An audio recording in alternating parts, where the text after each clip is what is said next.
واجب الاحترام معزز سادات کرام اور مذہب الاحترام گرامی قدر برادران اسلام، السلام علیکم ورحمۃ اللہ وبرکاتہ۔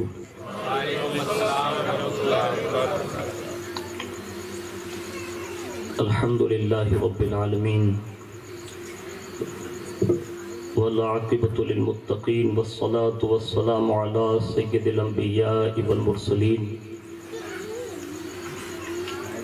وعلى آلہ واصحابہ وازواجہ وذریاتہ واہل بیتہ وابنہ الغوث الاعظم الجیلانی ومعین الملت والدین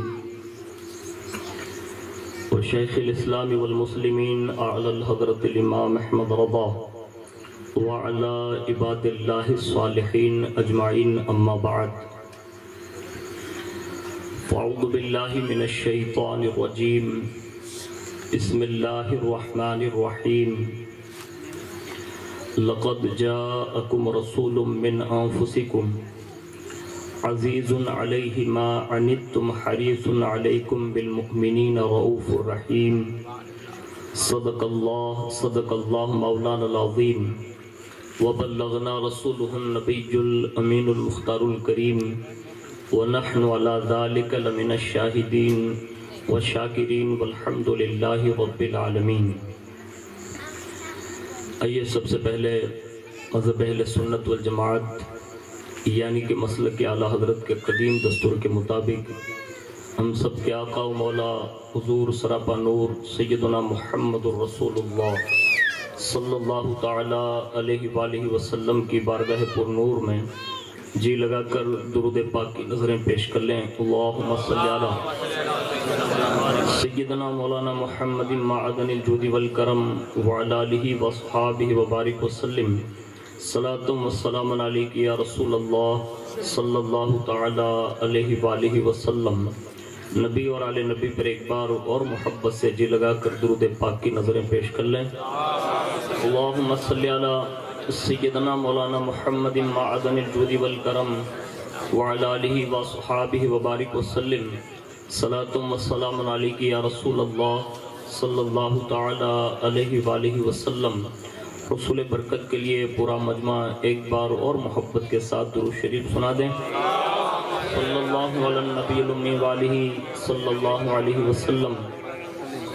صلاۃ و سلام علیک یا رسول اللہ صلی اللہ تعالی علیہ وآلہ وسلم۔ اللہ رب العزت خصوصی فضل و کرم سے اور اس کے پیارے محبوب صلی اللہ تعالی علیہ وآلہ وسلم کے صدق و توسل سے بالخصوص پیران پیر روشن ضمیر سیدنا الشیخ عبد القادر جیلانی غوث العظم دستگیر رضی اللہ تبارک و تعالی عنہ کی نگاہ عنایت سے ہم اور آپ ہری پل کی سرزمین پر جشن مسرت کے موقع پر حضور نبی کریم رؤوف الرحیم صلی اللہ تعالی علیہ وآلہ وسلم کا میلاد منانے کے لیے حاضر ہیں۔ اللہ رب العزت میری زبان پر کلمت الحق جاری فرمائیں اور ہم سب کی حاضری کو اللہ رب العزت اپنی بارگاہ میں قبولیت کا شرف نصیب فرمائیں، اور جس خوشی کے لیے یہ حضور کا میلاد پڑھا جا رہا ہے اللہ ان کی خوشیوں میں بے شمار برکتیں نصیب فرمائیں۔ میں اپنی گفتگو کا آغاز مایہ ناز جنہوں نے نعت و منقبت کے گلدستے سے پوری دنیا کو مہکا کر رکھ دیا ہے، میری مراد حضرت سیدنا جمیل قادری رحمۃ اللہ تعالی علیہ جو امام عشق و محبت اعلیٰ حضرت عظیم البرکت مجدد دین و ملت الشاہ امام احمد رضا خان فاضل بریلوی علیہ رحمت و رضوان کے طریقہ کار پر انہوں نے سینکڑوں کلام نعت و منقبت پیش کر کے پوری دنیا میں عشق رسول کی خیرات بانٹی ہیں۔ وہ بارگاہ غوثیت مآب رضی اللہ تعالیٰ عنہ میں اپنا خراج پیش کرتے ہوئے کہتے ہیں کہ خدا کے فضل سے ہم پر ہے سایہ غوث اعظم کا، خدا کے فضل سے ہم پر ہے سایہ غوث اعظم کا، ہمیں دونوں جہاں میں ہے سہارا غوث اعظم کا، ہمیں دونوں جہاں میں ہے سہارا غوث اعظم کا۔ اور کہتے ہیں کہ ہماری لاج کس کے ہاتھ ہے؟ بغداد والے کے۔ ہماری لاج کس کے ہاتھ ہیں؟ بغداد والے کے۔ مصیبت ٹال دینا کام کس کا؟ غوث اعظم کا۔ مصیبت ٹال دینا کام کس کا؟ غوث اعظم کا۔ اور آگے بڑھ کر کہتے ہیں کہ لحد میں جب فرشتے مجھ سے پوچھیں گے تو کہہ دوں گا، لحد میں جب فرشتے مجھ سے پوچھیں گے تو کہہ دوں گا، طریق قادری ہوں نام لیوا غوث اعظم کا، طریق قادری ہوں نام لیوا غوث اعظم کا۔ اور ندا دے گا منادی حشر میں یوں قادریوں کو، ندا دے گا منادی حشر میں یوں قادریوں کو، کہاں ہیں قادری کر لے نظارہ غوث اعظم کا، کہاں ہیں قادری کر لے نظارہ غوث اعظم کا۔ اور ہم اور آپ جس بابرکت ماہ مبارک میں کم و بیش اس کا آدھا پونا حصہ جو ہے گزار چکے ہیں، اور اب آنے والا یہ اس ماہ مبارک کا آخری عشرہ ہوگا، جسے ہم اور آپ ماہ شعبان المعظم کے نام سے جانتے اور پہچانتے ہیں۔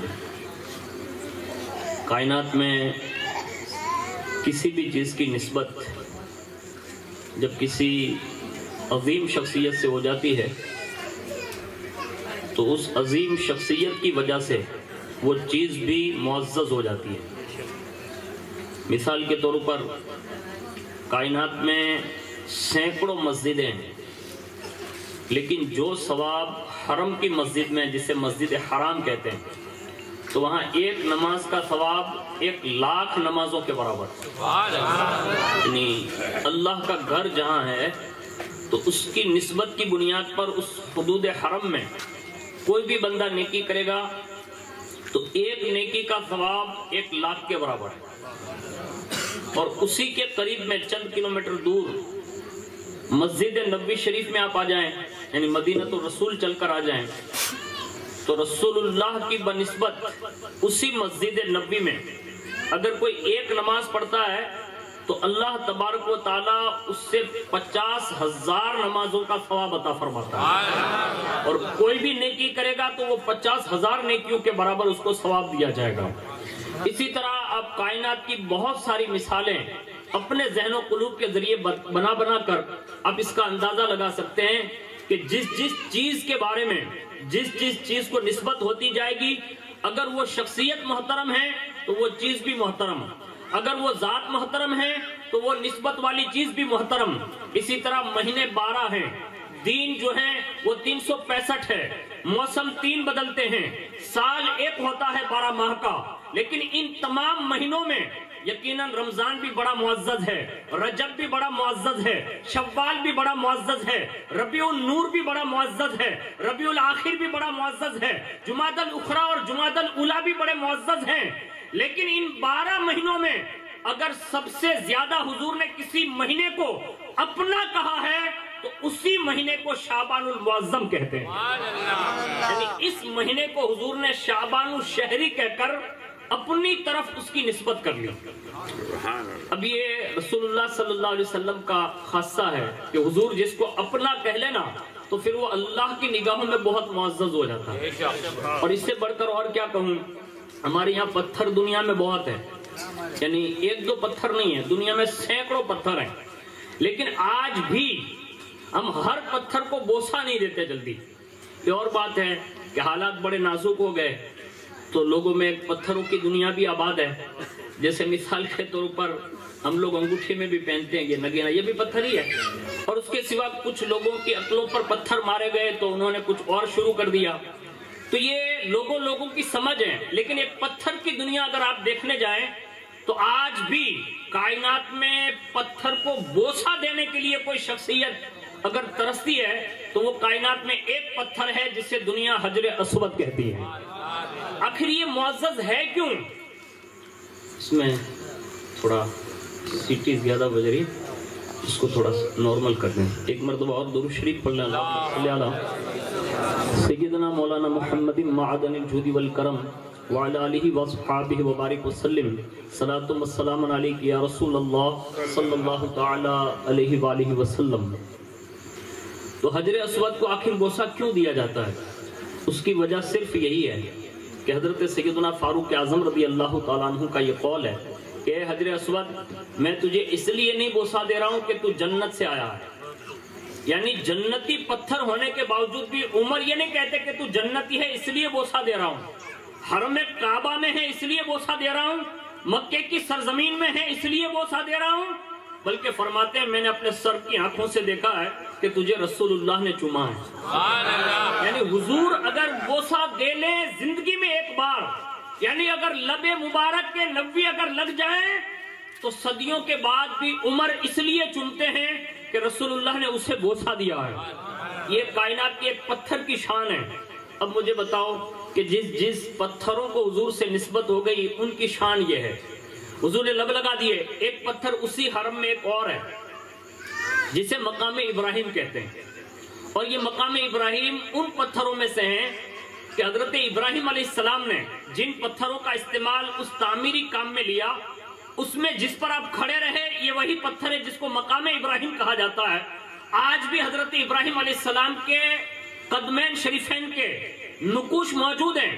حکومتیں بدلی، حالات بدلے، نہ جانے کتنے طوفان آئے گئے، آج عربی حکومت یعنی سعودی حکومت ہونے کے باوجود بھی اگر کسی پتھر کو سونے کی جالیوں میں مڑا ہوا نظر آتا ہے نا تو وہ مقام ابراہیم نظر آتا ہے، جو رسول اللہ کے دادا کے قدموں سے جن کو نسبت ہے. تو پتہ یہ چلا کہ حضور کے خاندان والوں سے جن کو آگے یا پیچھے حضور کے خاندان میں نسبت ہو جاتی ہے تو دشمن بھی اس کی حفاظت کرتا ہے.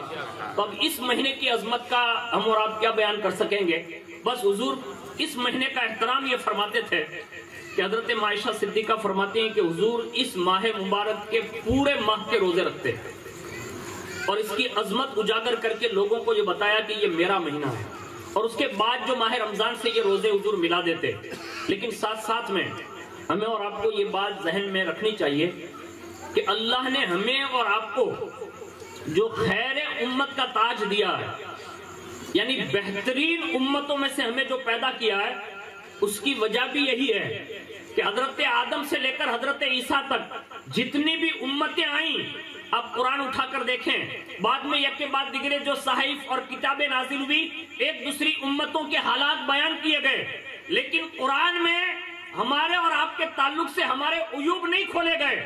بنی اسرائیل کو اٹھا کر دیکھیے، یہ قوم عاد کو اٹھا کر دیکھیے، قوم ثمود کو اٹھا کر دیکھیے، قوم نوح کو اٹھا کر دیکھیے، حضرت سلیمان اور عیسیٰ اور موسیٰ اور عیسیٰ کی قوموں کو اٹھا کر دیکھیے. سب کے حالات بیان کیے، اس میں اچھائیاں بھی بیان کی، برائیاں بھی بیان کی. لیکن جب قرآن میں حضور کی امت کا ذکر آتا ہے نا تو جہاں جہاں بھی پکارا ہے تو یا ایھا الذین آمنو کہہ کر پکارا، یعنی رسول اللہ سے نسبت ہونے کی وجہ سے اے ایمان والوں کہہ کر پکارا. اور ہمارے بزرگوں نے لکھا ہے، مفسرین نے، کہ یہ لفظ یعنی یا ایھا الذین آمنو یہ پہلے کے انبیاء کو خطاب کیا جاتا تھا. یعنی جو انبیاء کے لیے القاب ہوتے تھے وہ حضور کی امت کو عطا فرمائے. واحد حضور کی وجہ سے، خیر امت کا تاج زرین صرف حضور کی وجہ سے، کرمنا بنی آدم کا تاج زرین صرف حضور کی وجہ سے. پتہ یہ چلا یہ امت کو جو عزتیں اور رفعتیں ملتی ہیں اور ملتی رہے گی یہ واحد محمد الرسول اللہ کی وجہ سے. آج ہم اور آپ ایک خوشی کی تقریب میں بیٹھے ہیں جو ایک نکاح کی تقریب ہے اور اسی موقع پر حضور کا میلاد سجایا. آج امت لا علمی کی بنیاد پر اس سنت کی آڑ میں جن حالات سے گزر رہی ہے، یعنی یہ کہا جائے نا تو بجا ہوگا کہ اب ہمارے اور آپ کے یہاں اسلامی نالج کی کمی کی بنیاد پر اس خوشی کے موقع کو سینکڑوں برائیوں کا ایک مجسمہ بنا کر لوگوں کے سامنے پیش کیا جاتا ہے. اس لیے ہمیں اور آپ کو احتیاط کرتے ہوئے ان معاملات میں غور کرنا چاہیے کہ رسول اللہ صلی اللہ علیہ وسلم نے ان چیزوں کے بارے میں کیا ارشاد فرمایا. اب نکاح کا پورا ایک ماحصل نکالے نا تو صرف 2 گواہ، ایک وکیل اور ایجاب و قبول، اس کا نام نکاح ہے۔ یعنی اسلام نے اس سے زیادہ کوئی چیز ایسی نہیں رکھی جو کسی پر آر گزرے۔ ایک مہر ہے، بس یہ چند چیزوں کا نام نکاح ہے۔ اب اس نکاح کو حضور نے اپنی سنت کہا، انبیاء کی سنت کہا، رہبانیت سے امت کو بچایا، اور ایک نکاح کرنے والے کو یہ بشارت دی کہ اگر تو نے میری اس سنت کو زندہ کر دیا تو اللہ تیرے آدھے ایمان کا تحفظ عطا فرما دے گا۔ ایک نکاح کرنے والا بندہ اگر نکاح کر لیتا ہے تو اس کی 1 رکعت 70 رکعتوں کے برابر کر دی جاتی ہے۔ اور حضور نے فرمایا جس نے میری سنت سے محبت کی تو اللہ اسے 100 شہیدوں کا ثواب عطا فرمائے گا۔ اس انداز میں اس کے فضائل بیان کیے اور امت کے سامنے یہ پیش کیا۔ آج الحمدللہ اللہ کا شکر ہے کہ کائنات میں جتنے بھی مذاہب ہیں آپ اٹھا کر دیکھ لیں، کسی مذہب میں نکاح عبادت نہیں، اسلام ہی ایک ایسا مذہب ہے جس میں نکاح کرنا یہ بھی عبادت ہے۔ اور یہ اس وقت وجود میں آئی جب کوئی عبادت فرض نہ تھی، یعنی یہ جنت سے باقاعدہ ایجاد ہوا ہے۔ اور آج بھی رہتی دنیا تک یہ جو نکاح کی تقریب ہم سمجھاتے ہیں نا، یہ رسول اللہ کی سنت مبارکہ ہے۔ مجھے جو بات عرض کرنی ہے وہ یہ ہے کہ اب امتی کو خوشی کا موقع ہو یا پھر غم کا موقع ہو، اس سے سب سے زیادہ اپنے نبی صلی اللہ علیہ وسلم کا خیال کرنا ہوگا۔ یعنی حضور صلی اللہ علیہ وسلم نے ہمارے لیے کیا نہیں کیا، خود قرآن اس کو بیان کرتا ہے۔ اس کو تھوڑا لے کر جائیں گے اور آنے والے وقتوں میں ہمیں اور آپ کو اپنی اولادوں کو حضور سے وابستہ کرانا ہوگا، اور حضور صلی اللہ علیہ وسلم کے دل کے اندر جو امت کا غم شامل تھا اس کو تھوڑا اجاگر کرنا ہوگا۔ قرآن کہہ رہا ہے، اللہ فرماتا ہے بے شک تمہارے پاس تشریف لائے تم میں سے وہ رسول جن پر تمہارا مشقت میں پڑنا گرا ہے، تمہاری بھلائی کے نہایت چاہنے والے، مسلمانوں پر کمال مہربان۔ یہ حضور کے اس وصف کو بیان کیا ہے۔ آپ دیکھنے جائیں تو رؤوف یہ خدا کی صفت ہے، مہربان ہونا یہ خدا کی صفت ہے، رحیم یہ بھی خدا کی صفت ہے، لیکن قرآن نے اس صفتوں کو اپنے محبوب کے حوالے سے ذکر کیا۔ پتہ یہ چلا خدا جو مہربان ہے وہ حقیقی ہے، اور مصطفیٰ جو مہربان ہے وہ عطائی ہے، یعنی خدا کی عطا سے مہربان ہے اپنی امت کے لیے۔ اور رحیم جو خدا ہے وہ ذاتی طور پر ہے، اور رسول اللہ جو ہیں وہ عطائی طور پر ہیں۔ تو جیسے خدا رحیم ہے حضور بھی رحیم ہے، جیسے خدا رؤوف ہے ایسے مصطفیٰ بھی رؤوف ہیں اپنی امت کے لیے۔ تو ہمیں اور آپ کو چاہیے کہ جس رب نے ہمیں اور آپ کو رحمت والا اور رحیم بنا کر محبوب عطا فرمایا، اس محبوب نے ہم سے کتنی محبت کی، اس کو تھوڑا سنیے۔ آج ہمارے یہاں حالات یہ ہے کہ نکاح کے بعد ایک دوسری خوشی کا انتظار ہوتا ہے، اور وہ خوشی ہوتی ہے نیک اولاد کی تمنا۔ یعنی دنیا بھر میں جہاں بھی نکاح ہوتا ہے تو 1 سال کے بعد لوگوں کی ایک تشویش بڑھتی ہے کہ اللہ ہمارے بیٹے کے یہاں کوئی اولاد نصیب فرمائے، اور یہ پوری دنیا اس کو جانتی ہے۔ یعنی اللہ نعمتوں پر نعمتیں دے رہا ہے، ولادت کے موقع پر بھی۔ ولادت سے لے کر اس موڑ تک آپ آ جائیں گے نا تو پوری انسانی زندگی کا ایک چیپٹر ہے، اس میں رسول اللہ کی زندگی کو ملاحظہ کریں۔ کائنات میں جب رسول اعظم صلی اللہ علیہ وسلم اس فرش گیتی پر تشریف لاتے ہیں تو محدثین نے بیان کیا ہے کہ آپ کی والدہ ماجدہ حضرت ماں آمینہ فرماتے ہیں کہ حضور جب دنیا میں تشریف لائے تو ولادت کے فوراً بعد آپ نے اسی وقت سجدہ فرمایا، یعنی حضور نے سجدہ فرمایا، اور جو دائیہ موجود تھی ان میں سے کسی نے کان لگایا تو حضور سجدے کے حالت میں یا رب حبلی امتی کی صدا بلند فرمایا۔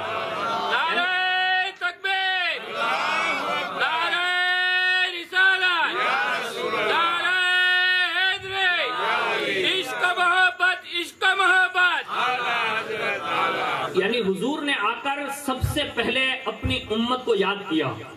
اب امتی کو یہ چاہیے کہ حضور صلی اللہ علیہ وسلم نے ہم پر جو احسان فرمایا، ہم اس احسان کا بدلہ تو چکا نہیں سکتے، لیکن ہونا یہ چاہیے کہ اگر کوئی تمہارے ساتھ بھلائی کر رہا ہے، احسان کر رہا ہے، تمہارے ساتھ اچھا سلوک کر رہا ہے، تو اس کا بدلہ بھی اچھائی کی شکل میں دینا چاہیے۔ اب امتی کو تو اور زیادہ دینا چاہیے۔ آگے سنیے، اللہ کے پیارے حبیب صلی اللہ علیہ وسلم بچپن سے لے کر جوانی تک، جوانی سے لے کر اعلان نبوت تک آپ نے ہمیشہ غاروں میں جو زندگی گزاری ہے اور اللہ کی عبادت اور ریاضت کرتے ہوئے جب بھی کسی کو یاد کیا تو صرف اپنی امت کو یاد کیا۔ یعنی حضور نے پوری عمر اپنی امت کو یاد فرمایا، اور اس کے بعد پوری زندگی میں یہاں تک کہ شب معراج جب تشریف لے گئے تو اللہ کے قرب خاص میں بھی سب سے زیادہ اگر کسی کی یاد کی ہے تو رسول اللہ نے امتی کو یاد فرمایا۔ یعنی ایک روایت کے مطابق 70,000 مرتبہ رب کریم نے جب ارشاد فرمایا سل یا حبیبی ما شئت، اے محبوب اب جو چاہے مانگ لیں، اور اس ہر جو چاہے مانگ لے کے جواب میں حضور نے صرف اپنی امت کی بخشش اور مغفرت مانگی۔ اور آخری وقت میں حضور جب دنیا سے تشریف لے جا رہے ہیں تو قبر انور میں جب آپ کو اتار دیا گیا تو ایک صحابی رسول بیان فرماتے ہیں کہ میں نے کان لگایا اور حضور کے لب اقدس جو جنبش دے رہے تھے، تو اس وقت میں نے یہ دیکھا کہ حضور اپنے آخری آرام گاہ میں جانے کے وقت بھی اپنی گنہگار امت کو یاد فرما رہے ہیں۔ اور صاحب معارج النبوت نے لکھا ہے کہ حضور جب قیامت کے دن اٹھیں گے تو حضور کی شان بڑی ہوگی۔ اس وقت 70,000 فرشتے جو صبح و شام حضور کی بارگاہ میں آتے ہیں، تو اس وقت بھی حضور جیسے اپنی قبر انور سے باہر آئیں گے تو یہ 70,000 کا مجمع جو ہوگا نا وہ مطلب کھڑا ہوگا اور حضور کے استقبال کے لیے۔ جیسے حضور قبر انور سے باہر نکلیں گے تو جنتی ایک حلہ یعنی جبہ حضرت جبریل علیہ السلام لباس کی شکل میں پیش کریں گے، حضور اس کو زیب تن فرمائیں گے۔ ابھی یہ جبہ مبارک پہنے ہی ہوں گے، پہلا جو جملہ حضور کی زبان اقدس سے نکلے گا نا تو دل پر ہاتھ رکھ کر سوچے گا، حضور پہلا سوال یہ کریں گے جبریل میری امت کا کیا حال ہے۔ یعنی حضور نے ہمیں کہیں فراموش نہیں کیا۔ اور یہ میدان محشر جس کو ہم کہتے ہیں نا قیامت کا دن، کہ 50,000 سال کا ایک دن ہے، اور یہ اتنا آسان نہیں ہے جتنا ہم اور آپ سن کر رکھے ہیں۔ اور جو جذباتی میرے جیسے لوگ ہم جو بیان کر دیتے ہیں نا تو یہ بہت اچھا بیان ہوتا ہے، قیامت کے معاملات میں حضور کے فضائل و کمالات بیان ہوتے ہیں، نو ڈاؤٹ، لیکن یہ ہے بڑا کٹھن دن۔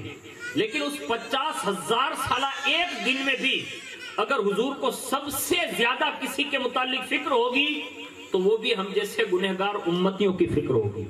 یہاں تک کہ ساری امت جنت نہیں چلی جائے گی تب تک حضور جنت میں قدم نہیں رکھیں گے، یعنی بغیر امتیوں کے جنت میں جانا حضور گوارا نہیں کریں گے۔ یہ شان اللہ رب العزت نے عطا فرمائی ہے، لیکن اس کے باوجود بھی آج امت اس موڑ پر چل پڑی ہے کہ جس کو دیکھنے کے بعد ایسا لگتا ہے اس امت کو حضور کی قربانیاں یاد نہ رہی، حضور کے وہ زندگی کے ایام یاد نہ رہے کہ رسول اللہ کا طائف جانا، رسول اللہ کے پتھر کھانا، رسول اللہ کا لو لہان ہو جانا، رسول اللہ کے رات رات بھر کے قیام، سجدے، رکوع اور یا رب حبلی امتی کی صدائیں جو حضور نے زندگی بھر لگائی، اور آج بھی قبر انور میں جو ہیں اپنی امت کی فکر میں کرم فرما رہے ہیں، اس امت کو یاد کرنے کی ضرورت ہے۔ ایک موڑ اور میں آپ کے سامنے پیش کر دوں کہ حضور نے اپنی امت کے لیے کیا نہیں کیا۔ کائنات میں سب سے زیادہ اگر بیٹے کو کسی ذات پر فخر ہوتا ہے نا تو سب سے زیادہ کس پر فخر ہوتا ہے معلوم ہے؟ ایک تو ہوتا ہے باپ کا پیار ملتا ہے، تو بیٹا فخر سے یہ کہتا ہے کہ یہ میرا ابا ہے اور سب سے زیادہ میں ان سے پیار کرتا ہوں۔ ایک دوسرا آپشن، یا تو ماں اگر زیادہ پیار دیتی ہے تو ایک بیٹے کا موڈ ہوتا ہے اور اس کا مزاج ہوتا ہے، تو دوسرا نمبر یہ کہتا ہے کہ یہ میری ماں ہے جس سے میں پیار کرتا ہوں اور وہ میری ماں مجھ سے زیادہ پیار کرتی ہے۔ یعنی کائنات میں ماں باپ کا پیار، ابھی آپ نے حضرت سے سنا کہ ماں کس ذات کا نام ہے، اور میں اس پر ایک جملہ کہہ دیتا ہوں کہ اگر 7 سمندر، 7 آسمان، 7 زمین یہ سب مل جائیں تو اتنا بڑے یہ سب نہیں ہو سکتے جتنے ماں باپ کے دل بڑے ہوتے ہیں۔ یہ ماں باپ کی شان ہے۔ یعنی کائنات میں ماں کی محبت، باپ کی محبت پوری کائنات میں سراہی گئی ہے اور قیامت تک سراہی جائے گی، لیکن اس کے باوجود بھی روایت میں لکھا ہے کہ حضور اپنی امت سے ماں باپ سے بھی زیادہ پیار فرماتے ہیں۔ کیوں؟ اس لیے کہ دنیا سے جانے کے بعد کوئی باپ بیٹے کی قبر میں سونے کے لیے تیار نہیں ہوتا، کوئی ماں سونے کے لیے تیار نہیں ہوتی، لیکن ایک مرحلہ ایسا ہے جہاں ماں باپ بھی ساتھ چھوڑ دیتے ہیں وہاں امتی کو اگر کوئی سہارا دینے کے لیے آتے ہیں تو امام فرماتے ہیں قبر میں بھی لہرائیں گے تا حشر چشمے نور کے جلوہ فرما ہوگی جب طلعت رسول اللہ. یعنی حضور قبر تک بھی تشریف لاتے ہیں جہاں کوئی نہیں آتا. اور پل صراط جسے ہم سنتے ہیں نا وہاں بھی کوئی نہیں آئے گا, وہاں بھی حضور کھڑے ہوں گے. میزان عمل جسے ہم سنتے ہیں وہاں بھی کوئی نہیں آئے گا, وہاں بھی حضور کھڑے ہوں گے. اس 50,000 سالہ دن کے اندر جو پیاس لگے گی کوئی بجھا نہ سکے گا. اگر کسی کے ہاتھوں کا جام بجھائے گا تو اللہ کی عزت کی قسم وہ صرف حضور کے ہاتھوں کا جام ہوگا جسے جام حوض کوثر کہتے ہیں. حضور ایک جام پلا دیں گے 50,000 سال کا ایک دن گزر جائے گا کسی امتی کو پیاس نہ لگے گی. یعنی یہ سارا پس منظر پیش کرنے کا مقصد یہ ہے کہ اب امتی کو یہ چاہیے کہ یہ ساری چیزیں اپنی اولادوں کو بتائیں. بتانے کا مقصد یہ ہوگا آج ہمارا جوان جو ہے نا بگڑ صرف اس لیے رہا کہ وہ حضور سے دور ہوتا جا رہا ہے. ابھی آپ نے ایک ویڈیو دیکھا ہوگا سوشل میڈیا پر گھوم رہا ہے, حالانکہ یہ ہمارے پڑوسی ملک کا ہے, ہمارے یہاں نہیں ہے. اب پڑوسی ملک کے حوالے سے اگر یہ ویڈیو وائرل ہو رہا ہے تو اس سے اندازہ لگا لینا چاہیے کہ اب ہماری قوموں کے حالات کیا ہو سکتے ہیں. وہ ویڈیو میں یہ اینکر جو ہے نا وہ پوچھتا ہے, خالی اس نے پوچھا اب جمعہ پڑھتے ہیں؟ اس نے کہا ہاں. تو کہا بتائیے کہ جمعہ کے اندر خطبہ پڑھنا کیسا ہے؟ اب وہ کہہ رہا ہے کہ مجھے اس کا پتہ نہیں. کہا عید پڑھتے ہیں؟ تو کہا ہاں. کہا اس میں جو زائد تکبیر ہوتی ہے وہ واجب ہے کہ زائد ہے؟ تو اس کا منہ بند ہو گیا, کہا وہ بھی پتہ نہیں. اس نے کہا ٹھیک ہے اور کون سا سوال آپ جانتے ہیں؟ تو کہا کوئی بھی پوچھیے اور آگے. اب اس نے سوال کیا, غور سے سنیے. اس نے کہا آپ صرف 5 پیغمبروں کے نام بتا دیجیے. اس نے سوال کیا, یعنی قریبی ملک کا ایک نوجوان صحیح طور پر 5 پیغمبروں کے نام نہیں بتا سکا.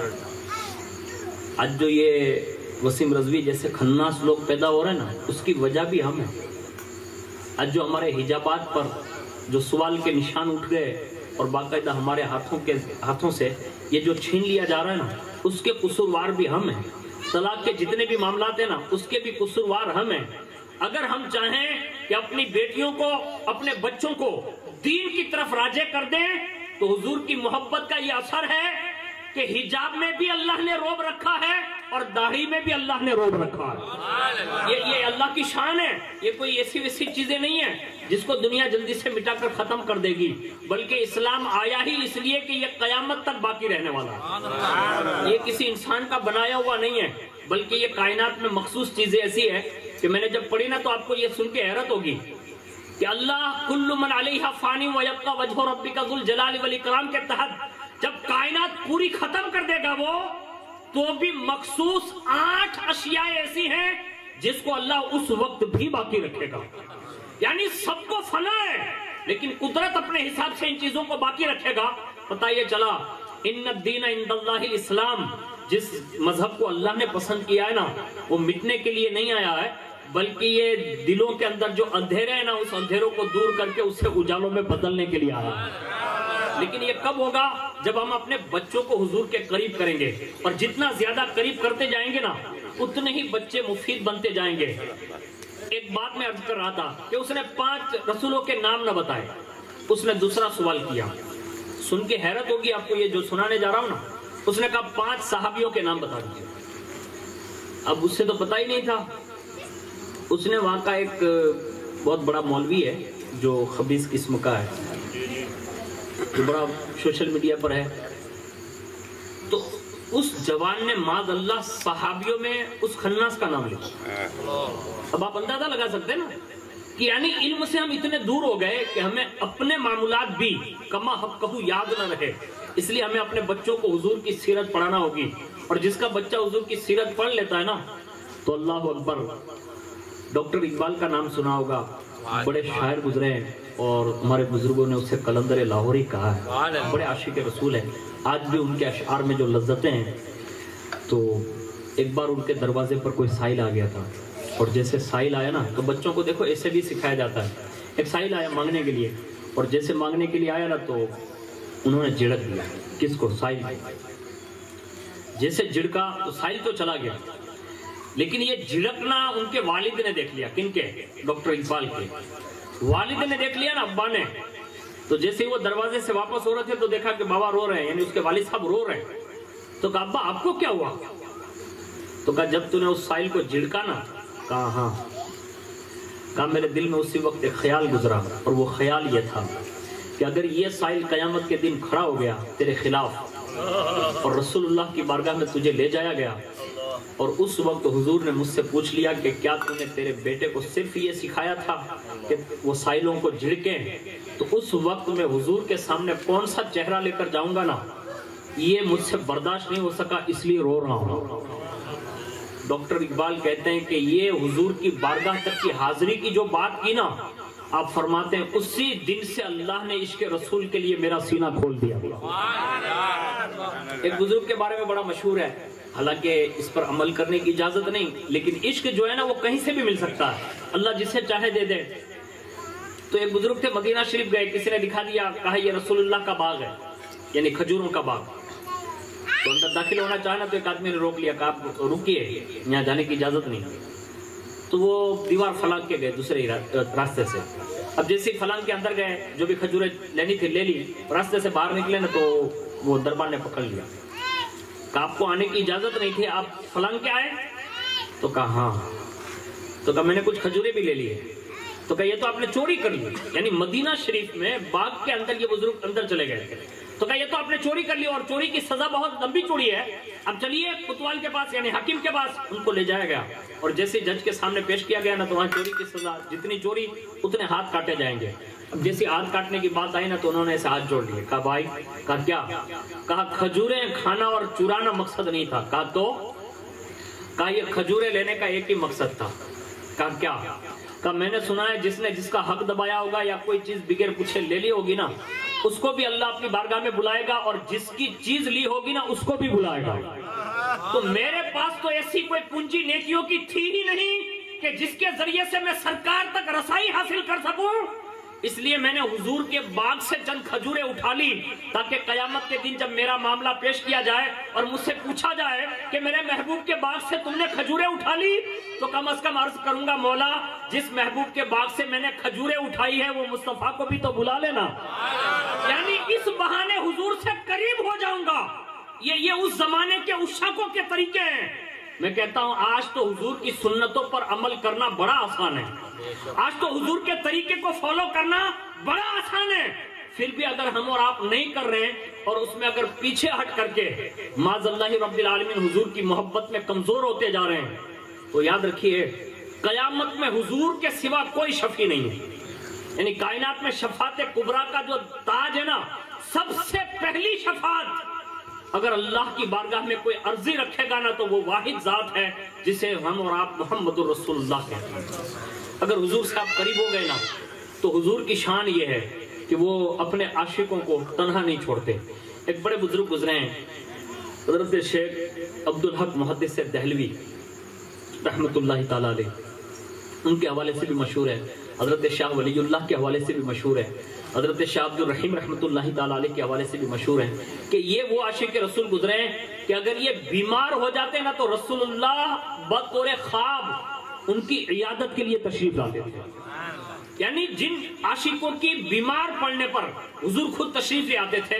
آج ہمارے اور آپ کے مسائل آپ دیکھ لیں، پورے ہندوستان بھر میں جن مسائل اور جن مسائل و عالم سے ہم اور آپ گزر رہے ہیں نا، دنیا پوری چلا رہی ہے، لیکن چلانے سے کچھ نہیں ہوگا. ہمیں اور آپ کو صرف ایک ہی طریقہ اپنانا ہوگا اور وہ ہے رسول اللہ کا طریقہ. اپنی زندگی میں کم از کم 5 وقت کی نماز شامل کر لیں. زندگی میں اگر بن سکے درست قرآن پڑھنا سیکھ لیں. زندگی میں اگر ہو سکے اپنی قوم کی بیٹیوں کے لیے کوئی بھی ایک سیپریٹ جگہ میں ان کی تعلیم کا انتظام کر دیں. اس لیے کہ بچوں کو جو بچپن سے سکھایا جاتا ہے نا وہ بہت دور تک باقی رہتا ہے، اور پھر وہ بچے جوانی میں اس کا اظہار کرتے ہیں. اور یہ رسول اللہ کے طریقے پر اگر آپ نے چند کام اگر سکھا دیے، میں تو بڑی بات نہیں کرتا، خود رسول اللہ نے فرمایا کہ میری امت اگر 9 کبیرہ گناہوں سے بچے اور 5 فرائض پر عمل کر لے، اللہ اسے جنت میں میرا ساتھی بنا دے گا.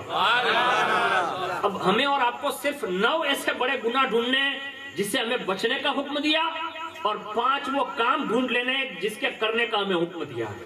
اگر ہم نے اور آپ نے صرف اپنی زندگی میں یہ تبدیلی لا دی نا تو بھی حضور کی بارگاہ سے بہت کچھ نصیب ہو سکتا ہے. اب میں جاتے جاتے حضور کے میلاد پر جو ہم حضور کا میلاد مناتے ہیں اس کا مقصد بتا دوں کہ آخر اس کا مقصد کیا ہے. ہمارے یہاں پرانا ایک دستور ہے بزرگوں سے چلا رہا ہے اور یہ ہمارے بزرگوں سے چلا رہا ہے. ہر دیہات میں، ہر شہر میں، ہر سٹی، الملک میں، جہاں جہاں بھی. ابھی میں نے صالح محمد صاحب سے پوچھا، میں نے کہا کہ آپ لوگوں کے زمانے میں جب میلاد ہوتی تھی تو کون سے قصیدے پڑھے جاتے تھے؟ تو انہوں نے کہا کہ میلاد اکبر جو ایک کتاب آتی تھی ان سے پڑھا جاتا تھا. اب حضور کے زمانے سے تو حضرت حسان بن ثابت جیسے لوگ رہے، خود مولا کائنات بھی بہت بڑے مداح رسول تھے، صدیق اکبر بھی نعت مصطفیٰ کہا کرتے تھے، اور حضرت ماں خاتون جنت ماں فاطمہ الزہرا رضی اللہ تبارک و تعالی عنہا نے بھی حضور کی نعتیں پڑھی ہیں، یعنی باقاعدہ لکھی ہیں اور کتابوں میں موجود ہے. پتہ یہ چلا کہ صحابہ میں بھی بہت سارے لوگوں نے حضور کی شان بیان کی، اور یہ ہوتے ہوتے ہوتے ہوتے ہم بزرگوں تک جو پہنچتے ہوئے قربان جائیں کہ پہلے لوگ عربی میں قصیدے پڑھتے تھے اور اس کے بعد فارسی میں ایک دیوان جو حضرت شیخ سعدی وغیرہ کے مشہور ہیں، حضرت علامہ جامی کے مشہور ہیں، اور اس کے سوا حضرت امیر خسرو کے مشہور ہیں. قریب قریب کا زمانہ جب فارسی ختم ہوئی تو پھر کرم فرمایا اللہ نے بریلی شریف میں امام احمد رضا فاضل بریلوی کو پیدا فرمایا، اور اعلیٰ حضرت نے تو پھر حضور کی نعتوں پر ہدایت کے بخشش کا وہ دیوان دیا کہ آپ جس نعت کو بھی اٹھا لینا ایسا لگتا ہے کہ ہر نعت میں حضور کا پورا مجسمہ بیان فرمایا ہو، یعنی حضور کے چہرے سے لے کر حضور کے تلووں تک کی کسی بھی اشیاء کو آپ لے لیں، حضور کے تمام اعضاء کو اس خوبصورتی سے بیان کیا. لگ رہا ہے کہ ہم ہدایت کے بخشش نہیں پڑھتے، جب حضور کے اعضاء پر اعلیٰ حضرت کے اشعار پڑھتے نا تو ایسا لگتا ہے کہ جیسے کہیں والضحیٰ کا حصہ نظر آتا ہے، جیسے ایسا لگتا ہے کہیں علم نشرہ کا عنوان بیان کیا جا رہا ہے، جیسے ایسا لگتا ہے کہ کہیں الرحمن کی تفسیر بیان ہو رہی ہے، کہیں یاسین و طٰہٰ کی تفسیر بیان ہو رہی ہے. اس شان سے اعلیٰ حضرت نے اشعار کہہ کر لوگوں کو یہ پیغام دیا کہ اگر شعراء کی زندگی میں بھی، اشعار کی دنیا میں بھی اپنے بیٹوں کو اگر عاشق بنانا چاہو تو بنا سکتے ہو، اور جب تم اپنے بیٹوں کو اشعار کی صورت میں عاشق بناؤ گے تو پھر وہ کوئی اور تمنا نہیں کرے گا، جب بھی تمنا کرے گا تو دیدار مصطفیٰ کی تمنا کرے گا. نعرہ تکبیر، نعرہ رسالت، نعرہ حیدری. اس لیے آپ دیکھ لیں کہ اعلیٰ حضرت کے شہزادوں نے جب بھی تمنا کی ہے نا تو مدینے کی تمنا کی ہے، یعنی حضور کے دیدار کی تمنا کی ہے. یعنی باپ اگر حقیقی معنوں میں یہ تربیت دینا تو پھر یوں بھی ہوتا ہے، لیکن آج ہمارے حالات اتنے کمزور ہو گئے جس کی وجہ سے ہم اور آپ یہ چیز سکھا نہیں پائے. لیکن یہ میلاد کا ایک مقصد جو ہے نا وہ اصل بتا دوں کہ یہ میلاد ہم پڑھتے کیوں ہیں، آخر اس کی وجہ کیا ہے. وجہ صرف اتنی ہے کہ جیسے شادیوں سے پہلے ہمارے یہاں کنکوتری چھپتی ہے نا، کارڈ، تو وہ ہم سب کو بیچتے ہیں، جہاں جہاں ہمارے ریلیشن ہوتے ہیں سب کو کارڈ دیا جاتا ہے. یہ ہماری اور آپ کی ظاہری دعوت ہے، اور یہ جو حضور کا میلاد جو پڑھا جاتا ہے یہ دراصل حضور کے لیے ایک روحانی دعوت ہے. اس کو رسمی طور پر نہیں منایا جاتا، یہ حضور کی ایک دعوت ہے کہ ہم حضور کا میلاد پڑھ کے حضور کو اپنے گھر تک بلانے کی دعوت پیش کر رہے ہوتے ہیں. یا رسول اللہ، آپ کے صدقے میں اللہ نے ہمیں خوشیاں میسر فرمائی ہے، ہم آپ کا میلاد پڑھتے ہیں، اور جو حضور کا میلاد پڑھتے تھے یا حضور سے محبت کرتے تھے تو حضور ان کے گھر تک کیسے آتے تھے. اس کو سنیے. حضرت شاہ ولی اللہ علیہ رحمہ فرماتے ہیں کہ میرے والد حضرت شاہ عبد الرحیم رحمۃ اللہ تعالی علیہ اپنے زمانے کے بڑے مالدار رہے، اور وہ فرماتے ہیں کہ ہم لوگ حضور کا میلاد پڑھا کرتے تھے، اور حضور کے میلاد میں بڑی شان سے حضور کی بارگاہ میں خراج پیش کرتے، یعنی واضح و نصیحت ہوتی، حضور کا میلاد پڑھا جاتا، اور اس کے بعد لوگوں کو کھانا کھلاتے، یعنی نیاز تقسیم کرتے، اور یہ ہر سال کا معمول رہا. فرماتے ہیں کہ ایک سال ایسا ہوا کہ ہمارے یہاں غربت نے مطلب دعوت دے دی، یعنی غریبی آ گئی. اب غریبی آ گئی نا تو میلاد پڑھ نہیں سکے، اور میلاد پڑھنا تھا لیکن نیاز کا انتظام نہیں تھا. تو فرماتے ہیں کہ میرے والد سے میں نے پوچھا کہ اس سال کیا کریں گے حضور کے میلاد میں؟ تو کہا بیٹا کوئی بات نہیں، پہلے جب امیر تھے تو امیروں جیسی دعوت کرتے تھے سب کی. کہا ہاں، کہا ہمارا مقصد تو حضور کا میلاد ہے اور ہمیں تو حضور کو بلانا ہے. تو ایک کام کرتے بیٹا، اگر کچھ بھی میسر نہ آئے اگر میلاد کے دن تو صرف چنوں پر فاتحہ دے کر حضور کو دعوت دیں گے. یعنی یہ اصل مقصد تھا، بچوں کو سکھایا. حضرت شاہ ولی اللہ کہتے ہیں کہ جب میلاد کا اینڈ وقت آیا نا تو میرے والد بزرگوار نے صبح 12 کے وقت جو ہے چنے منگوائے اور اس پر حضور کا میلاد پڑھا پوری رات. اور صبح 12 کے وقت جب فاتحہ خوانی کر کے مجھے یہ چنے پکڑوا کر کہا یہ لے جا بیٹا، سب کو تقسیم کر دے. میں نے پورے مجمع میں تقسیم کیا. یہاں تک کہ جب فجر کی نماز کا وقت ہوا تو باقاعدہ سب کے سب لوگ گئے، وہاں ہم لوگ مسجد میں تقسیم کرنے لگے. یہاں تک کہ باہر نکلے بازاروں میں جو لوگ جلوس لے کے نکلے تھے ان سب میں تقسیم کرتے رہے. یہاں تک کہ میں سب میں بانٹ کر آ گیا اور گھر جا کر میں نے پیالہ دیکھا نا تو چنے اتنے کے اتنے تھے جتنے لے کر گیا تھا. اور میں نے اپنے والد کو جا کر دکھایا، کہا حضور نے کرم فرمایا، اس میں سے ایک بھی چنا کم نہیں ہونے دیا. اب جب یہ کم نہیں ہونے دیا یہ کہا نا تو حضرت شاہ عبد الرحیم رحمۃ اللہ تعالی علیہ فرماتے ہیں بیٹا تجھے پتا ہے کہ یہ چنے کیوں نہیں گھٹے اندر سے؟ کہا نہیں. کہا جیسے تو یہاں سے نکلا نا؟ کہا ہاں. کہا اللہ نے مجھ پر بنودگی طاری کر دی، یعنی میں سو گیا اور جیسے آنکھیں بند ہوئی فرماتے ہیں کہ میں نے رسول اللہ کا دیدار فرمایا. یعنی یہ میلاد کا سب سے بڑا انعام یہ ہے کہ حضور اپنے دیدار سے مشرف فرماتے ہیں. تو کہا بیٹا حضور نے مجھے اپنے دیدار سے مالا مال کیا اور جیسے میں نے حضور کو دیکھا تو حضور کے سامنے بڑی بڑی نعمتیں پڑی ہوئی ہیں اور حضور اپنی شان جلوہ فگن ہے. اطراف و اکناف میں بہت بڑا مجمع لگا ہوا ہے لیکن حضور اپنے دامن میں کوئی چیز چھپا کر آہستہ آہستہ تناول فرما رہے ہیں. میں قریب پہنچا، میں نے ہاتھ جوڑے، عرض کیا یا رسول اللہ آپ اتنے شوق سے کیا تناول فرما رہے ہیں؟ حضور نے فرمایا شاہ عبد الرحیم تیرے بھیجے ہوئے چنے تناول کر رہا ہوں. یعنی یہ اصل میلاد کا مقصد ہے. ہمارا اور آپ کا ایک ہی مقصد ہے کہ بس یہ میلاد حضور اگر کرم فرما لیں، اگر وہ کرم فرمائے تو آ بھی سکتے ہیں، ورنہ ہمارا تو عقیدہ ہے جو اعلیٰ حضرت نے دیا ہے کہ جس طرف اٹھ گئی دم میں دم آ گیا. جس طرف اٹھ گئی دم میں دم آ گیا. اس نگاہ عنایت پہ لاکھوں سلام. اور ان کے ہاتھوں کی شان کیا ہے؟ آپ کہیں گے ہری پر سے مدینے تک یہ آواز جائے گی. ایک بات سن لیجئے دل سے، ہمارا بے شک کہنا یہ ہمارا ایمانی جذبہ ہے. ہمارے پاس دلیل یہ بھی بڑی قیمتی ہونی چاہیے. تو اس کے لیے آسان ہے کہ اگر اس وقت لائیو فیس بک میں اگر کوئی ہری پر سے یہ تقریر دکھائے تو آدمی پورے گجرات میں دیکھ سکتا ہے، ہندوستان میں دیکھ سکتا ہے، باہر ممالک کا فرینڈ ہے تو باہر بھی دیکھ سکتا ہے. میں کہتا ہوں انگریز کا بنایا ہوا ایک نسخہ اگر نیٹ کے ذریعے پوری دنیا میں دکھایا جا سکتا ہے، جب انسان کی بنائی ہوئی الیکٹرانک چیز کے اندر اتنی بڑی طاقت ہے تو جس رب نے مصطفیٰ جیسا کسی کو بنایا ہی نہیں ہے تو ان کے کان کتنے قیمتی ہوں گے. امام کہتے ہیں کہ دور و نزدیک کے سننے والے وہ کان، دور و نزدیک کے سننے والے وہ کان، کانے لالے کرامت پہ لاکھوں سلام. اور ہاتھ کتنے؟ آپ کہیں گے کہ یہ دلہا جب دلہا بنتا ہے نا تو ماں اس کو اپنی زبان میں کیا بولتا ہے؟ دکھنا لینا. دکھنا لیوا وہ مطلب وہ شوق ہوتا ہے نا، مطلب ایسے دکھنا لیتے ہیں. باپ ہوتے ہیں تو سینے سے لگاتے ہیں، ہاتھ چمواتے ہیں، اس کو دعا دیتے ہیں. بہنیں ہوتی ہیں تو وہ بدائی لیتی ہے. یہ اپنا اپنا محبت کا انداز ہے. لیکن جب کوئی حضور کو دعوت دیتا ہے نا تو حضور بھی ہاتھ رکھتے ہیں. ہاں حضور بھی اپنی شان ہاتھ رکھتے ہیں. لیکن جس کے مقدر میں ہوتا ہے نا تو پھر اسے ہاتھ رکھے ہی جاتے ہیں. تو یہ میلاد کا ایک مقصد یہ ہوگا کہ جب ہم خوشی کی تقریب میں حضور کو یہ کہتے ہیں اگر حضور نے ہاتھ رکھ دیا تو ہاتھ کا عالم یہ ہے حضور کا کہ جس کے سر پر ہاتھ رکھ دیں تو اس کی دنیا بھی سنور جاتی ہے، آخرت بھی سنور جاتی ہے. اور اس کی ایک مثال میں پیش کر دوں، جس پر حضور ہاتھ رکھ دیں، جس پر حضور ہاتھ رکھ دیں. اللہ اکبر. کائنات میں آپ دیکھیں کہ پیغمبروں کی دنیا بڑی لمبی چوڑی ہے. حضرت آدم علیہ السلام جب اس فرش گیتی پر تشریف لائے نا تو ہر چرند پرند جانور یہ حضرت آدم علیہ السلام کے پاس آ کر اپنا تبادلہ خیال کرتے تھے، یعنی ملاقات کرتے. اور جب ملاقات کے درمیان ملاقات کرتے کرتے جب حضرت آدم علیہ السلام سے ازراہ مطلب ملاقات کے ہرن آ گئی اور جو پہلا طبقہ وہ آیا نا انہوں نے حضرت آدم علیہ السلام سے گفتگو کی، کلام کیا. اور آپ کو جو جنت سے اس فرش گیتی پر لایا گیا تھا تو ان کی تسلی بخش باتیں کی. اور باتیں کرنے کے بعد جب وہ رخصت ہونے لگی نا تو ایک نبی کے غم میں وہ حصہ دار بنی تو آدم علیہ السلام نے ان کی پیٹھ پر ایسا ہاتھ پھیرا. یعنی یہ سالوں پہلے کی میں بات بتا رہا ہوں، جو پہلا پیغمبر فرش گیتی پر آیا اس وقت کی.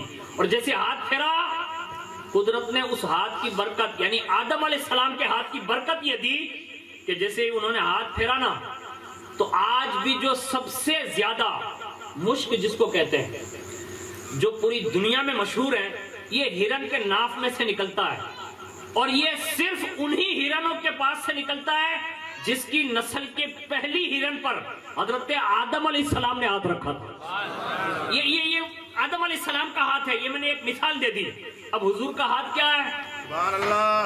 حضور کے ہاتھوں کی برکت حضرت انس بیان کرتے ہیں کہ ایک بار حضور نے میرے سر کے ایک حصے پر ایسے ہاتھ رکھا اور میں نے جا کر اپنی والدہ کو بیان کیا نا کہ حضور نے میرے ان بالوں پر ہاتھ پھرایا، تو مائیں بھی کتنی حساس ہوتی تھی، کہا بیٹا اب یہ بالوں کو کاٹنا نہیں، اس لیے کہ حضور نے ہاتھ لگا دیا، یعنی یہ دستور تھا۔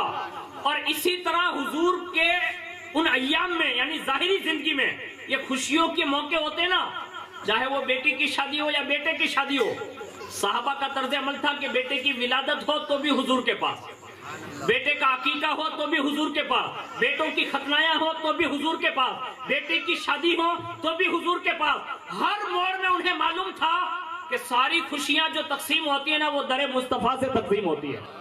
تو اس زمانے میں ایک صحابیہ بیان کرتی ہے کہ ہمارے یہاں خوشی کے ایک تقریب آئی میری بیٹی کی شادی کے موقع پر، ہمارے پاس خوشبو نہ رہی، تو وہ فرماتے ہیں کہ ہم حضور کی دہلیز پر حاضر ہوئے، امہات المؤمنین میں سے کسی سے ملی اور میں نے کہا کہ میرے یہاں شادی کی تقریب ہے، میں کوئی خوشبو طلب کرنے کے لیے حاضر ہوئی ہوں۔ اللہ اکبر، حضور کی بارگاہ میں عرض کی، اور جیسے عرض کی گئی تو حضور نے فرمایا کہا انہیں کہو کہ وہ شیشی لے کر آئیں، اور جیسے ان کو شیشی لے کر کہا نا تو شیشی دی گئی اور حضور نے اپنی مقدس پیشانی سے اپنا مبارک پسینہ عطا فرمایا، یعنی یہ خوشی کے موقع پر حضور نے کرم فرمایا، ہاتھ سے پسینہ نکالا اور اسے ڈال دیا شیشی میں اور کہا یہ تم اپنی بیٹی کو لگا دینا، یعنی یہ خوشبو کا کام دے گا۔ اور جیسے وہ بیٹی کو لگایا گیا، خوشی تو خوشیاں برکتیں لائی ہی، لیکن اللہ نے کرم یہ فرمایا کہ اس بیٹی کے جو سسرال والے تھے، جہاں یہ بیٹی یہ سسرال میں گئی، وہ گھر مہکا، اور اس گھر میں جو پھر اس بچی سے جو بیٹے جنم لیے وہ بیٹے مہکے۔ حضرت عبدالحق محدث دہلوی کہتے ہیں کہ جیتے جی اس بیٹی کے سسرال کے گھر والوں کو خوشبو والا گھر کہا جانے لگا، اور 7 نسلوں تک یہ رسول اللہ کے پسینے کی خوشبو ان کی نسلوں میں سے آتی رہی۔ یعنی یہ خوشی میں حضور کو شرکت کرانے کا ایک مقصد یہ ہے کہ ہم حضور کا میلاد اس لیے مناتے ہیں کہ حضور اگر نگاہیں بھی اٹھا لینا تو میں یہ سمجھتا ہوں کہ یہ ہمارے لیے بہت بڑی بات ہوگی۔ اور خاص کر کے ابھی حضرت نے تو نصیحت کر دی ہے، لیکن ایک بات اور عرض کر دوں کہ بعد شادی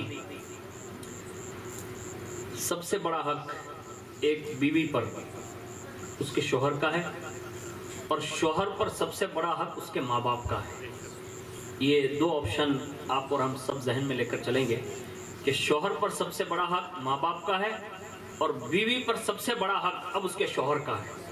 اب ہمیں اور آپ کو یہ چاہیے، اور خاص کر کے جن کی شادی کی یہ تقریب ہے اس دلہے میاں سے، کہ اللہ اگر آپ کو توفیق دے، اللہ آپ کو لمبی خوشیاں نصیب فرمائیں، طویل زندگی عطا فرمائیں تندرستی کے ساتھ، بار بار اللہ جو عمرہ کی سعادت عطا فرمائیں، زندگی بھر خود بھی اور اپنے اہلیہ کو بھی بنا کر اپنے والدین کی خدمت کرتے رہنا، اس لیے کہ یہ آپ جو دلہا بن رہے ہیں اور دوست احباب جتنے بیٹھے ہیں شادی شدہ یا غیر شادی شدہ، ان کو بھی جو ساری خوشیاں میسر ہیں یہ صرف والدین کی دعاؤں کی برکتیں ہوتی ہیں۔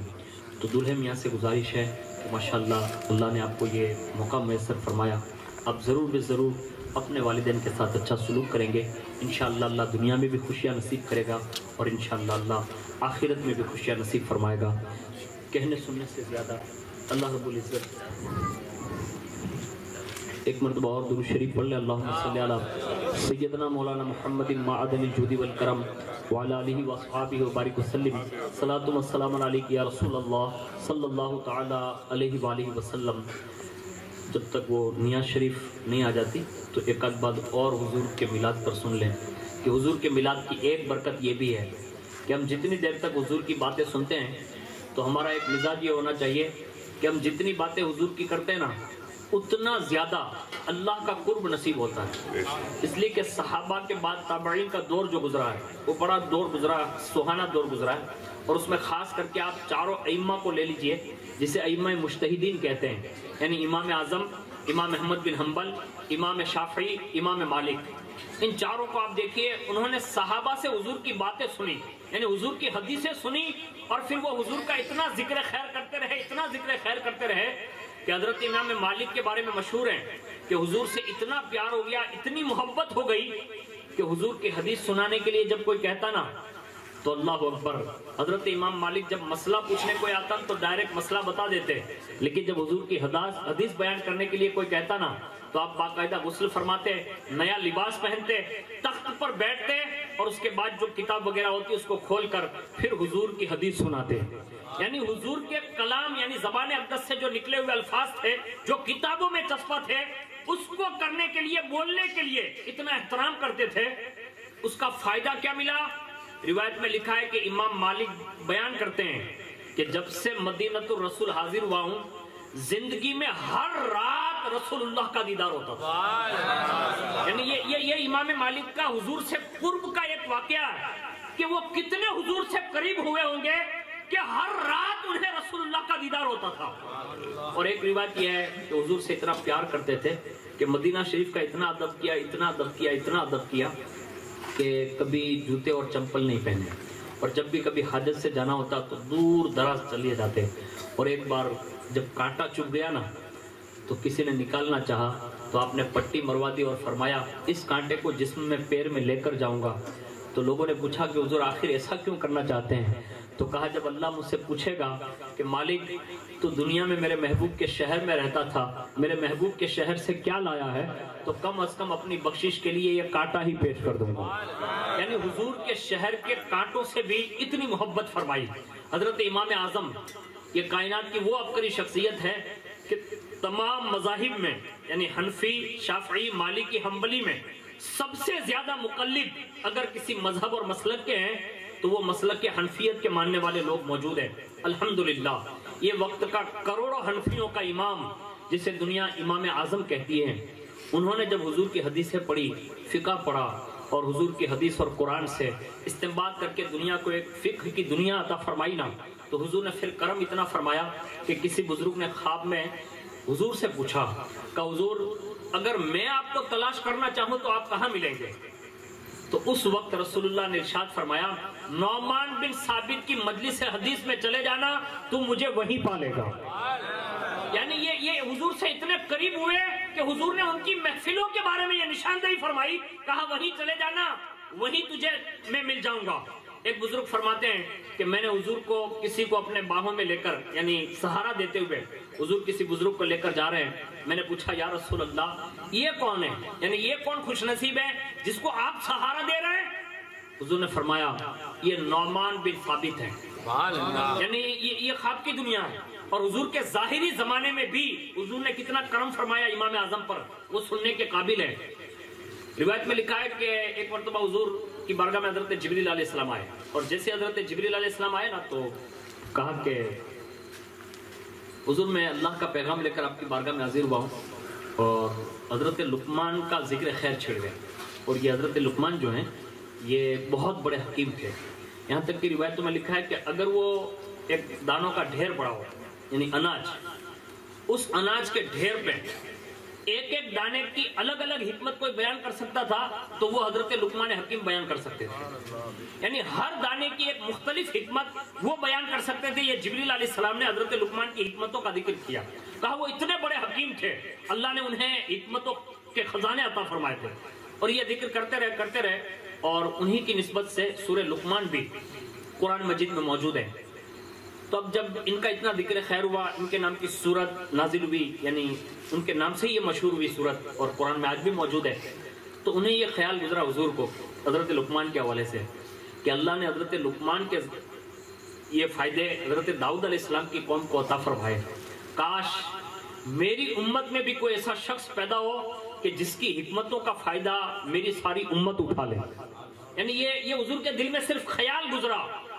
ابھی خیال گزرا تھا نا تو پھر جبریل علیہ السلام نازل ہوئے اور مبارکباد دیتے ہوئے کہا حضور آپ کو مبارک ہو جیسے داؤد علیہ السلام کے زمانے میں حضرت لقمان کو حکمت کے خزانے دیے گئے، اس سے کروڑوں درجہ زیادہ آپ کی امت میں ایک بچہ پیدا ہوگا جس کا نام نعمان بن ثابت ہوگا، مشہور ابو حنیفہ سے ہوگا، اللہ اس سے یہ حکمت کے خزانے عطا فرمائے گا۔ اور جیسے حضور نے یہ سنانا جبریل علیہ السلام سے، کہا میری امت میں کہاں؟ ہاں، اب حضور کو فکر ہوئی کیونکہ وہ بعد میں اب آنے والے ہیں۔ اب حضور کو اپنی امت کے بچوں کی بھی کتنی فکر ہے، کیونکہ وہ حکمتوں کے خازن بن کر آنے والے تھے۔ تو فوراً دل میں خیال آیا، کہا جو اتنے بڑے خزانوں کا مالک بن کر پیدا ہوگا، اب اس کے لیے وہ میرا دور تو دور کر دیا گیا، اب اس تک کوئی چیز پہنچا دینی چاہیے۔ تو حضور نے حضرت انس بن مالک کو بلایا اور قریب کیا اور کہا انس، میں تجھے ایک امانت سونپ کر جا رہا ہوں۔ کہا یا رسول اللہ وہ کیا ہے؟ کہا وہ امانت تجھے نعمان بن ثابت تک پہنچانی ہے جو میرے وصال کے سالوں کے بعد، کئی سالوں کے بعد دنیا میں آئے گا، یہ تجھے وہاں تک پہنچا دینی ہے۔ اللہ اکبر۔ حضرت انس نے سوچا ہو سکتا ہے کوئی حضور چادر عطا فرمائیں گے، کوئی جبہ عطا فرمائیں گے، کوئی دستار مبارک عطا فرمائیں گے، کوئی انگوٹھی مبارک عطا فرمائیں گے۔ ابھی وہ سوچو بچار میں ہے، اتنے میں حضور نے فرمایا انس اپنا منہ کھول۔ حضرت انس فرماتے ہیں کہ میں نے اپنا منہ کھولا، اور جیسے میں نے اپنا منہ کھولا نا تو حضور نے اپنا لعاب دہن میرے منہ میں ڈالا اور فرمایا انس یہ تیرے منہ میں یہ امانت ہے، اس امانت کو یعنی میرے لعاب کو تو حضرت نعمان تک پہنچا دینا جو دنیا میں آئے گا۔ اللہ اکبر۔ حضرت انس سے جب امام اعظم کی ملاقات ہوئی تو راوی لکھتے ہیں کہ حضرت انس نے امام اعظم کو یہ تحفہ عطا فرمایا اور کہا یہ رسول اللہ نے تمہیں عطا فرمایا ہے۔ اب آپ اندازہ لگائیے کہ یہ لوگ جنہوں نے صحابہ سے باتیں سنی تو ان کی کیفیت یہ ہے کہ یہ حضور سے اتنے قریب ہیں۔ اگر آج ہم اور آپ بھی اگر اپنے بچوں کو کوئی چیز سنانا چاہیں نا تو آسان ہے اس دنیا میں۔ ابھی ہم لوگ غالباً جوناگڑھ گئے تھے، احمد بھائی میرے ساتھ تھے، ایک فیملی کے یہاں، ان کے یہاں 11ویں شریف تھی، تو ان کی ایک چھوٹی سی بچی ہے، اتنی سی مطلب 2-3 سال کی ہوگی۔ اب وہ بچی مطلب روم میں داخل ہوئی تو اس کے ہاتھ میں کچھ رومال تھے اور ایک اپنے غبارہ بولتے نا وہ ہوا جس میں پھوگا، تو غبارہ، تو میں نے اس کا رومال مطلب مانگا کہ نہیں اس میں غبارے ہیں۔ میں نے سوچا یہ گجرات میں مطلب اتنا ہندی تو نہیں آتا نا، تو یہ چھوٹی بچی مطلب ہندی میں گفتگو کر رہی ہے، تو مجھے حیرت ہوئی، تو میں نے پوچھا کہ آخر یہ کیسے سیکھ گئی؟ تو بتایا کہ یوٹیوب میں جو بھی اس کے لیشن وغیرہ آتے ہیں یا جو بھی اچھے ویڈیوز آتے ہیں جس سے بچوں کو مطلب ایک انٹرسٹ ہوتا ہے اور اس سے اچھے اخلاق و آداب بھی اسے سیکھنے ملتے ہیں، تو کہا یہ میڈیا کے ذریعے یہ بچپن سے یہ زبان بول رہی ہے، یعنی ہندی بول رہی ہے۔ میں کہتا ہوں پتہ یہ چلا کہ 4 سال 3 سال کی بچی بھی یوٹیوب کے ذریعے اگر اچھے اچھے ویڈیو زبان سکھانے کے لیے بتائے جائیں تو یہ ویڈیو کے ذریعے اچھی زبان سیکھ سکتی ہے۔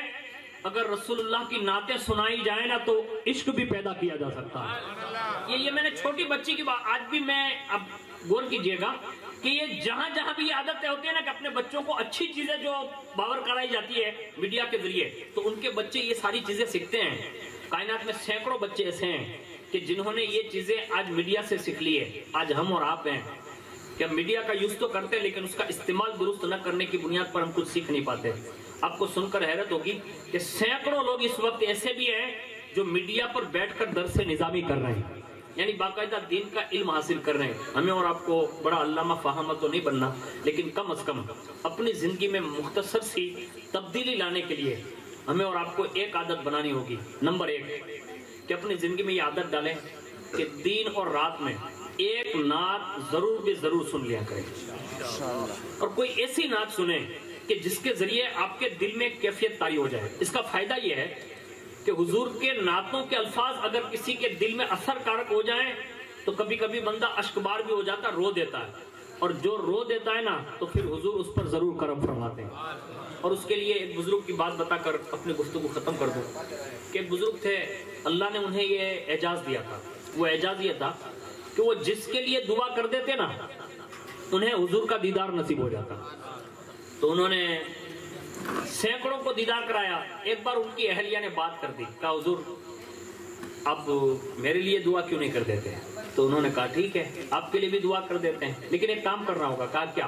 کہا حضور کے دیدار کے لیے آپ کو وہ نئی نویلی دلہن جو ہوتی ہے نا اس طرح مطلب تیار ہو کے اپنے حجرے میں خوشبو وغیرہ لگا کر آپ کو بیٹھنا ہے، آپ کو دیدار ہو جائے گا۔ اب انہوں نے یہ بات مان لی۔ اب بڑھاپے کی دہلیز ہے، اب اس ولی اللہ کی اہلیہ نے یہ کیا، یعنی اپنا جو سنگر تھا وہ کیا اور خوشبو لگا کر اپنے حجرے میں بیٹھ گئی، اور جیسے بیٹھے تو وہ ان کے بھائی کو بلا کر لے آئے، اور جیسے ان کے بھائی آئے نا ان کی اہلیہ کے، تو انہوں نے اپنی بہن کو اس عالم میں دیکھا تو تھوڑا ڈانٹا ڈپیٹا، اور جیسے چند کڑوے جملے کہے نا تو بہن کا دل بہت چھوٹا ہوتا ہے، اسی وقت وہ رونے لگی اور روتے روتے آنکھ لگ گئی، سر کی آنکھیں بند ہوئی اور دل کی آنکھیں کھلی، اسی رات میں حضور کا دیدار نصیب ہوا، اور جیسے دیدار کر چکی اس کے بعد صبح اٹھی، اپنے شوہر کو مبارکباد پیش کی اور کہا مبارک ہو، لیکن یہ تو بتاؤ کہ آخر یہ ڈرامہ آپ نے کیوں کرایا؟ یعنی جب حضور کا دیدار کرانا تھا، آپ جس کے لیے دعا کرتے دیدار ہو جاتا ہے، لیکن آپ نے یہ میرے لیے یہ نسخہ کیوں استعمال کیا کہ آپ کو خوشیاں اتنی میسر تھی نا کہ آپ کا دل ٹوٹا نہیں تھا، اور جس کے دل ٹوٹتے ہیں نا تو پھر حضور اسے جوڑنے کے لیے تشریف لاتے ہیں، اس لیے میں نے تجھے یہ مرحلے سے گزارا اور تیرے بھائی سے میں نے یہ ڈانٹ ڈپٹ دلوائی، تاکہ اس کے ذریعے جب تیرے دل پر چوٹ لگے گی اور تو زخمی ہوگی اور تیرا دل ٹوٹے گا نا تو پھر اسے جوڑنے کے لیے رسول اللہ تشریف لاتے ہیں۔ تو یہ اس زمانے کے دستور عمل تھے کہ بڑھاپے میں بھی حضور کے دیدار سے مشرف ہونے کی تمنائیں ہوتی تھی۔ اللہ نے ہمیں اور آپ کو یہ اچھے دن دکھائے ہیں، تو کم از کم حضور کے دیدار کی تمنا کریں، مدینہ رسول کی تمنا کریں، مکہ شریف کی تمنا کریں، اور اس خوشی کی تقریب میں جتنا زیادہ اللہ اس کے رسول کا شکر ادا کیا جائے اتنا کم ہوگا۔ اللہ تعالیٰ مجھے آپ کو سب کو حضور کی سچی اور پکی محبت نصیب فرمائیں، اور جس گھر میں یہ خوشی کی تقریب ہے اللہ بے شمار برکتوں سے مالا مال فرمائیں، اللہ ان دونوں دلہا اور دلہنوں کے درمیان محبت عطا فرمائیں، خاندان والوں کے درمیان محبت عطا فرمائیں، جیتے جی انہیں بار بار مدینہ الرسول کی حاضری نصیب فرمائیں، آمین برحمتک یا ارحم الراحمین۔